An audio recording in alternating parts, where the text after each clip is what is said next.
watching the Cox Channel.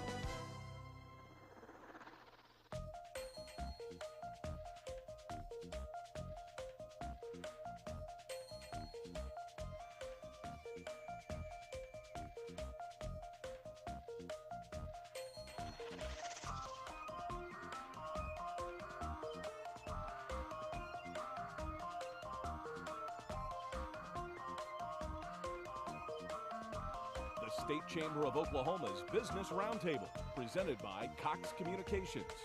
And now, here's your host, Fred Morgan. Hello and welcome to the State Chamber of Oklahoma's Business Roundtable. We have partnered with Cox Communications to tell stories about business and business issues across the state. One of the things that's going on in government these days is more innovation in government, and we have two guests here today to talk a little bit about an innovative new program. They are Ed Long, who's the Principal of Cross-Sector Innovations, and Chad Mullen, who is the Director of Government Relations for the Oklahoma Center for the Advancement of Science and Technology. Gentlemen, welcome to the show. Thank you. Thank you for having us. Ed, let's start with you. Tell our viewers a little bit about yourself, your hobbies, your interests, and how you got to this position. Sure. The last 8 years I spent in state government. I actually worked for the State Medicaid Agency in Communications. My background in education is in public policy. And I stepped out in the past few months to create cross-sector innovations to really find ways of bringing together resources and partners from across sectors, business, nonprofit, government sectors, to work creatively on solutions that not only improve social impact in the community, but also reduce the burden on any one sector. And so I launched that a few months ago, already have had considerable interest across government sector, the nonprofit world, corporate world, and so really is a huge need right now for the social innovation, social entrepreneurship, and so I'm excited to sort of embark on this venture. All right, and you live here in Oklahoma. Live here in Oklahoma. I actually live in Piedmont, just a short trek outside of Oklahoma City. My office is based in downtown Oklahoma City. All right, and Chad, we've known each other for a long time. Tell our viewers a little bit about your background. Sure. I grew up in Catoosa, and I don't have to tell people where that is now, thanks to a casino that was built, eastern side of Oklahoma. Came down to OU, had every intention of pursuing a law degree, did some internships, decided I did not want to pursue a law degree, and so I actually began, much like Ed, studying public administration, public policy.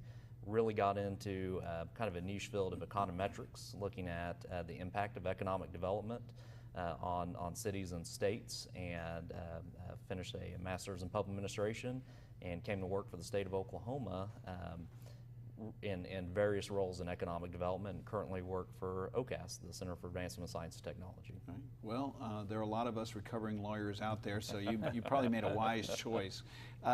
Tell our viewers a little bit about what is Oklahoma Center for Advancement of Science and Technology? Well, sure. OCAST is our state's technology-based economic development organization. We were created in 1987 when Oklahoma was recovering from an oil and gas crisis at that time. And our intention was to take some state resources and leverage those against private resources, federal resources, and grow and diversify our economy by attracting technology-based businesses, and more specifically, home-growing technology-based businesses. And I'm happy to report today we've leveraged about a $200 million state investment over 30 years into over $6 billion in return of leveraged funds.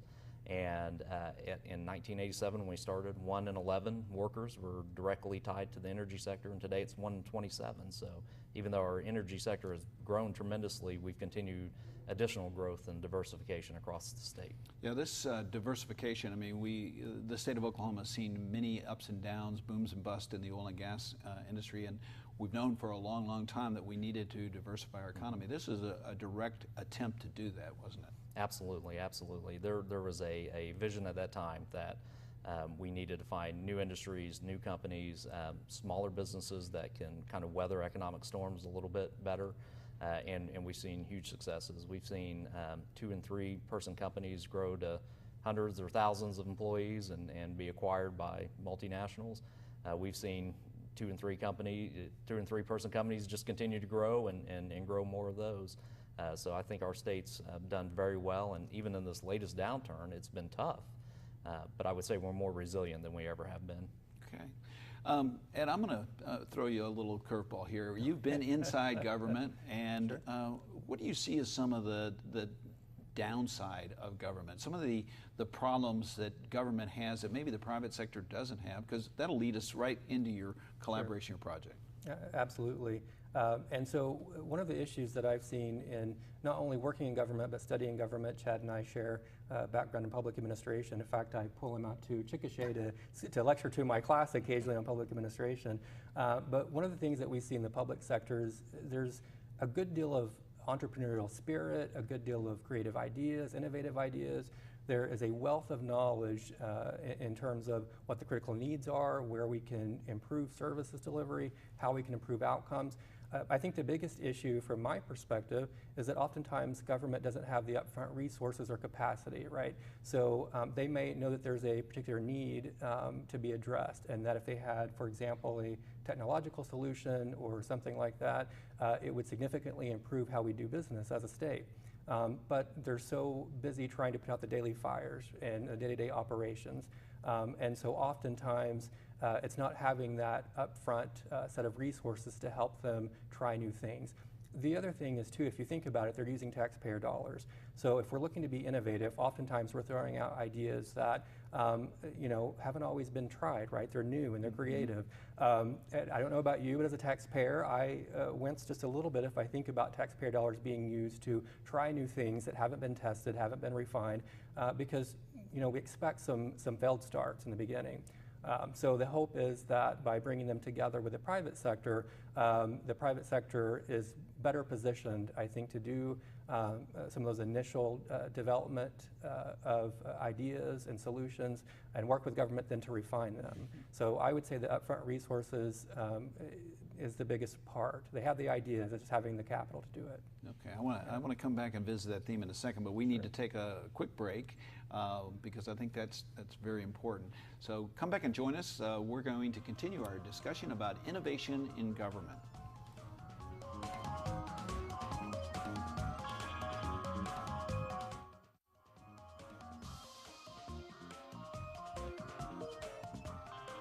Welcome back to our discussion with Chad Mullen and Ed Long about innovation in government. Gentlemen, before the break, we were talking a little bit about, and Ed, you were discussing the obstacles in government to innovation. Chad, you've had some experience in well as state government. What do you see? Well, absolutely. I think that one of the things that government typically has been, especially in the past, is a little bit risk averse. And as Ed mentioned, it is a concern with taxpayer funds. We want to be accountable. And also, sometimes government failures are a little more public than you might find in the private sector. You might end up on the front page of the paper. What I will say is over the past a few years, and we've had great leadership from our legislature and our governor's office on pushing these type of activities, but we're becoming very customer-centric focused, that our service delivery mirrors that you find in the private sector.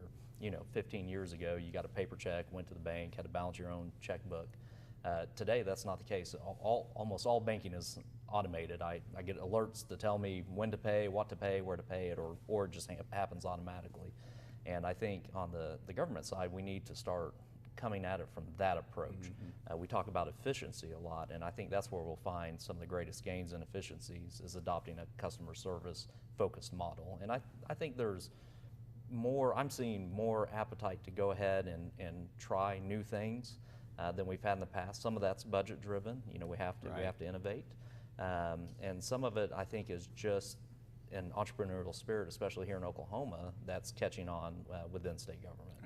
Right. I just heard a lady speak, Edie Weiner, and talking about the pace of change. That we moved, years and years or centuries in the industrial age, and then hundreds of years in the industrial age, and then post-industrial was 50, and everything is changing. In the private sector, it's extremely hard to keep up, and government usually lags behind the private sector. So you guys have formed a partnership. Let's talk a little bit about that. What's the goal, and how does it work? Sure, go right ahead. So OCAST and Cross-Sector Innovations is working with the Oklahoma Office of Management Enterprise Services, and we're focusing initially on tech. In my mind, this could branch out into other types of social service solutions, But I think that initial focus on tech is important.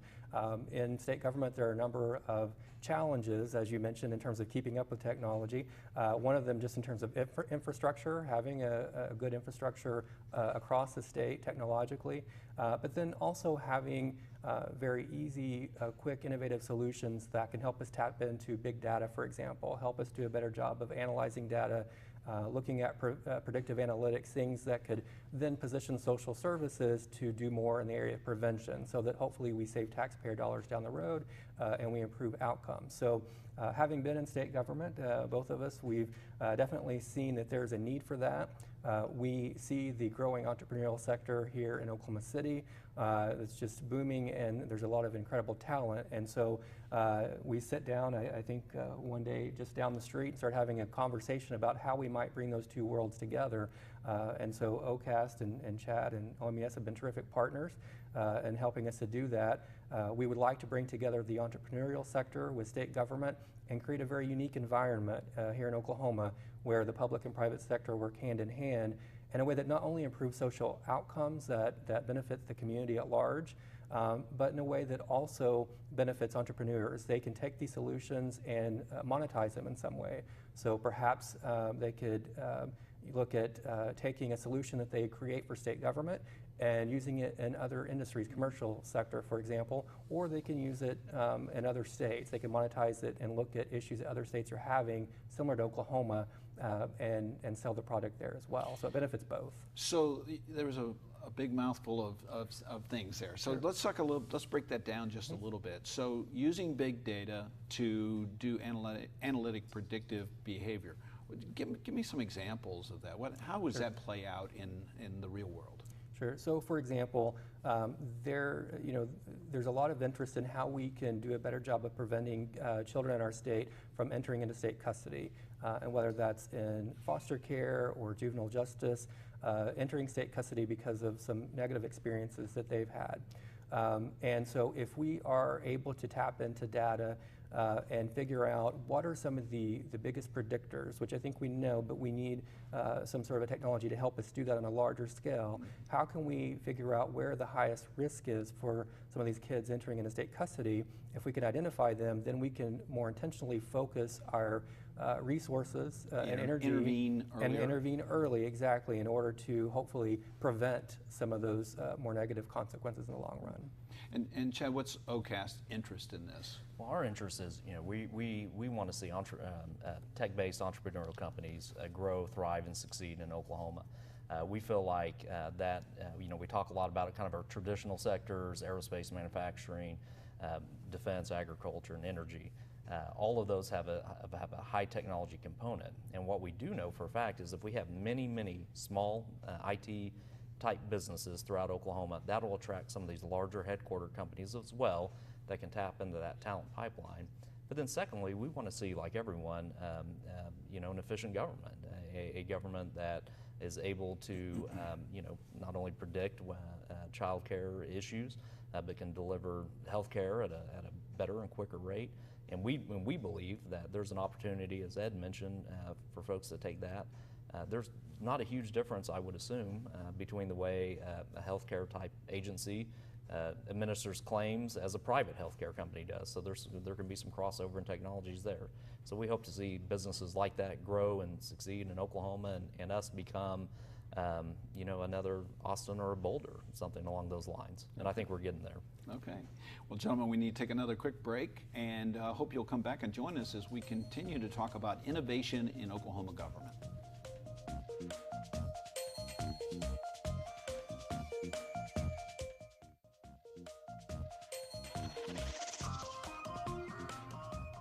Welcome back to our discussion with Chad Mullen and Ed Long on innovation in government and a new collaboration they were working on.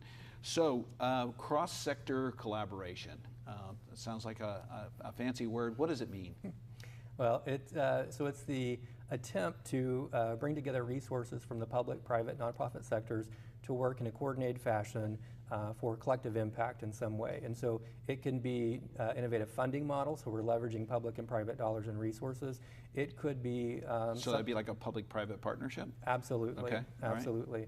Right. And so the goal really is, and Chad said this earlier, is to be more efficient, more effective, and although certainly with the budget issues that the state's facing, it's an opportune time for more cross-sector collaboration, but I would argue, and Chad mentioned it earlier, that even in good budget times, it just makes good sense. So we have lots of talent in pockets across sectors, and it doesn't make any sense not to bring those folks together. So I'll give you a couple of examples of how cross-sector collaboration is starting to pick up steam here in the state. One example is a pay for success or social impact bond model. And the idea behind this is that we leverage private sector investment for upfront capital to implement evidence-based interventions that we believe will not only improve outcomes for our citizens here in the state, but also save taxpayer dollars in the long run. If those outcomes are achieved, then government pays on the back end and they pay the investor back a return. So here we have a solution that is not just trying to shift the burden to any one sector or the other, but it's trying to reduce the burden and share across sectors. And so the investor actually has an opportunity to earn some dollars back that can either just go back to the investor or be reinvested into the program in whatever way they see fit. Yeah, I've read a little bit about this. It's pay for success, and it's a third party or outside party coming in and doing something government has traditionally done, but agreeing to fund the upfront cost and then rewarded on the back end, as you said. Those are gaining steam around the country, aren't they? Absolutely. What kind of resistance do you run into on that? Yeah, I would say that the number one thing, and I don't know that it's resistance so much as confusion, when we start to talk about new funding models like this, I think the biggest concern is just a lack of understanding. And so what does that mean? What are we sort of investing in? And these are long-term commitments. So currently, you mentioned it's picking up steam. There have been about 66 executed transactions around the world, about a dozen in the United States. We are very close, if it hasn't been executed by the time the show airs, very close to having one contract in place for the state's Women in Recovery program, and a couple of others are looking at feasibility studies to determine if they want to go down this path. But I would say the biggest part is educating folks so they understand what they're getting into. These are typically investments anywhere from 4 to 17 years. So while you want to see some short-term returns to keep investors buying into what you're doing, oftentimes we're looking at long-term sort of longitudinal evaluations as well. And so sometimes that's a concern as well. Chad, we're actually working as part of the State Chamber legislative agenda this year, what we call the 3P or Public-Private Partnership Bill. I know you all are looking at those kinds of models as well. Absolutely. I mean, OCAST was founded on the idea of public-private partnerships, and we have 3 private entities that we work with and contract with to raise private capital to match our state's investment, so we love that. One of the things I think that's great about what Ed talks about with Pay for Success is really tapping in the philanthropic community to not just fund a core government service, but to make an investment in taking it the next step forward, something that would be a little bit out of your wheelhouse. But I think the opportunity in Oklahoma is just prime right now to look for these type of investments. So we're excited at OCAST to be part of it. We've done it for years on kind of the more traditional economic development side, but we're kind of a profit-driven center, and we see some opportunity there on the investment side of it as well. So we're excited about it. We kind of emulate your KIN Champion program, or your KIN program, which is Key Economic Networks, where led by Governor Fallon's Oklahoma Works Initiative, where you go around and you say, we have private sector folks across, and I believe there are 12 regions, and 12 private sector champions that are saying this is what you need to do as an agency and a government. This is what the business community needs, and I think that's what we're all trying to reach out and do here as well. Yeah, I think one of the things we learned through that process was there are a lot of innovative things going on around the state, but they're not translated into necessarily a state program. So bringing it up to scale and actually implementing some of these at the state level, we've decided that's really important to do, because there are a lot of people doing great things around the state, and this is usually in education and workforce, but it's true of probably almost everything going on in Oklahoma. So this is called a part of an initiative called entrepreneurship in government. Is that your program? Well, it's I would say it's just kind of a name we're assigning things at the moment. Okay. But I for one have always kind of considered myself an entrepreneur, in the sense that I want to be entrepreneurial within my agency.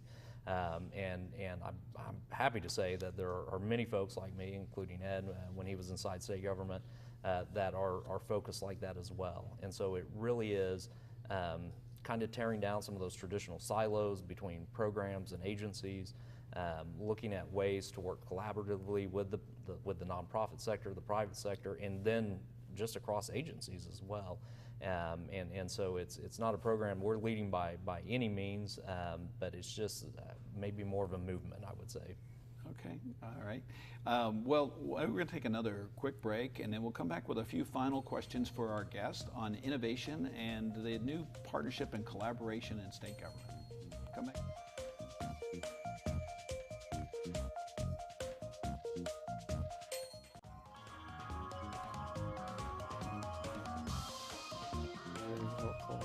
Welcome back to our discussion with Chad Mullins and Ed Long about innovation in government. So, gentlemen, as we said, this is a national movement. It's going on in a lot of other states. What are some examples of cross-collaboration between the private sector and government agencies? What are some other areas? That's a great question. So if you look at Pay for Success, just as an example of public-private partnership in other states, some of the topics they're tackling tend to be the very complex topics. Obviously, if you need a public-private partnership, it's probably not a very simple solution. And so some of the things that they're looking at are chronic homelessness, workforce development, criminal justice reform, juvenile justice reform. So, the attempt to reduce recidivism rates, to improve employment opportunities for folks who are recently released from prison is a huge area. Also, early childhood education is another area. For example, the state of Utah put together a Pay for Success agreement around early childhood education. And they were actually they were the first state, I believe, to cut a check back to Goldman Sachs, their investor, because they were seeing an improvement in outcomes. And specifically, they were seeing that through this early childhood intervention, fewer children were in need of special education services, which not only benefits that child, but certainly saves state dollars as well in paying for those services down the road. Yeah, I think it's interesting. I read about the Utah example, and there's this resistance to, I think, sort of a natural resistance that if this is a core function of government, somebody should not, even if they can do it cheaper, shouldn't necessarily make a profit on it. But in fact, if the state makes a profit and gets the service done better by the private sector, we should be doing more of that. Right. Yeah, I would wholeheartedly agree, and I think you've seen. We've seen a lot at the municipal level, especially cities that kind of have a high-tech presence. Right. Instead of putting out a traditional request for proposals that are kind of very jargon-laden about what they want to do, they put out a problem statement, and they ask the tech community, come up with a solution, and if it's successful, we'll implement it and we'll contract with you, and usually that results in considerable savings. I know the city of Sacramento, for example, wanted to develop an application to track their mass transit system a little bit better. If they had done that in-house or on a typical contract basis, I'm not sure what the cost would be. It'd be substantial, and the development time would be significant. But instead, they had an app developed very quickly and very inexpensively, and it's being emulated by transportation systems around the country. Yeah, good. One of the things, and this will probably be our final question, one of the things that I've seen recently in working with the budget is sometimes we fund things, the tough problems, we send dollars to sometimes the private sector, sometimes state, but we really don't have really good metrics on whether they're being successful in accomplishing a mission.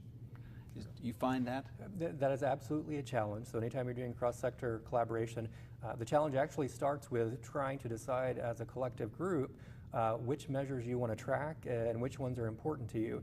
But once you get past that and decide what those measures are, making sure that it's available and you can track it over a long period of time is definitely important. And so a lot of these pay for success and collective impact and cross-sector collaboration models definitely have data at the core. Okay, all right. Gentlemen, thank you so much for being here today. I look forward to watching this program, and hopefully you'll have the kind of success and save our taxpayers some dollars, and you'll be able to create a new company out of this. We hope so. Thank you, Fred. All right, well, and thank you for joining us today. Hope you'll come back and join us again for our next show.